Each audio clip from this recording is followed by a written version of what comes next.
ఈరోజు సర్దార్ సర్వాయి పాపన్న గౌడ్ సంఘం చెంకచెర్ల వారు ఆహ్వానం మేరకు కృష్ణ గారి పిలవడంతో నేను ఇక్కడికి రావడం జరిగింది. ఇంతకుముందు కూడా ఒక క్యాలెండర్ కార్యక్రమము ఆవిష్కరణ చేశారు. అది చూసిన వేళ నేను ఆ రోజు మిస్ అయినాను. అరే చెంగచెర్ల మా చందరన్న, రవన్న, కిషోర్ అన్న, మరి ఇంకా చాలా పెద్ద పెద్ద వాళ్ళు కూడా ఆ కార్యక్రమంలో చూసినాక నాకు చాలా హ్యాపీ అనిపించింది. అది ఇది కదా మనకు కావాలి.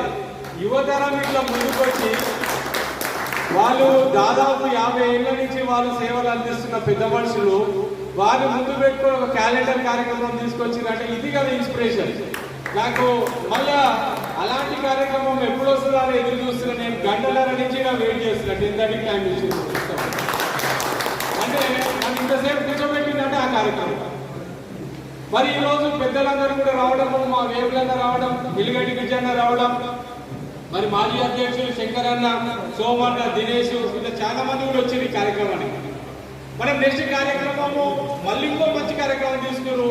ఒక ఆరోగ్యానికి సంబంధించిన బాండ్స్ విషయంలో అంటే సోషల్ సర్వీస్ అనే రెస్పాన్సిబిలిటీ కూడా మన సర్దార్ పాపన్న వారసులకు ఉందని తెలియజేస్తున్నాం.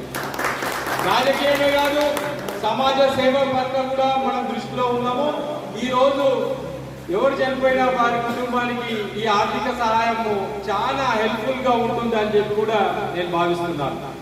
మరి నెక్స్ట్ ఇంకొక సర్దార్ పాపన్న విగ్రహం అనేది ఎందుకో ఏమో చాలా 10-15 ఏళ్ల నుంచి చంద్రన్న దగ్గరిపోతున్నాము, రవణ దగ్గరిపోతున్నాము, కిషోర్ అన్న దగ్గరిపోతున్నాం, కానీ ఆ గడియ రాలే.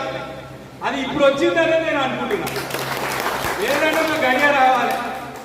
ఎంతో మంది సీనియర్లు కష్టపడ్డ వాళ్ళు ఉంటారు కానీ ఎమ్మెల్యే టికెట్ రాదు. అసలు మామూలు ఉన్నోడు ముఖ్యమంత్రి కూడా అవుతారు, ఒక్కొక్కసారి మంత్రి కూడా కాను. అంటే ఆ గడియ మన చెంగచెర్లకి ఇప్పుడు వచ్చిందని నేను భావిస్తున్నా. దీంట్లో పెద్ద మనుషులు అందరూ కూడా మనస్ఫూర్తిగా వారి సహకారం ఉండదని నాకు తెలుసు. దయచేసి 18 ఆగస్టు ఏదైతే పాపన్న పుట్టినరోజు ఉన్నదో ఆ రోజు పెట్టకుండా ఇంకా కొద్దిగా ముందర పెట్టండి. ఎక్కడైనా పెడితే మంత్రివర్యులు రావడానికి ఆస్కారం ఉంటుంది, అవసరం అయితే ముఖ్యమంత్రి కూడా రావడానికి కూడా ఆస్కారం ఉంటుంది, మాజీ మంత్రులు కూడా వస్తారు. మనం ఈ కార్యక్రమాన్ని సక్సెస్ చేసుకోవడానికి ఆస్కారం ఉంటుందని తెలియజేస్తూ, ఇట్లనే మనం ముందు కూడా కలిసి మెలిసి ఉంటూ మనము రాజకీయంగా కూడా మన నాయకులను మనం ముందు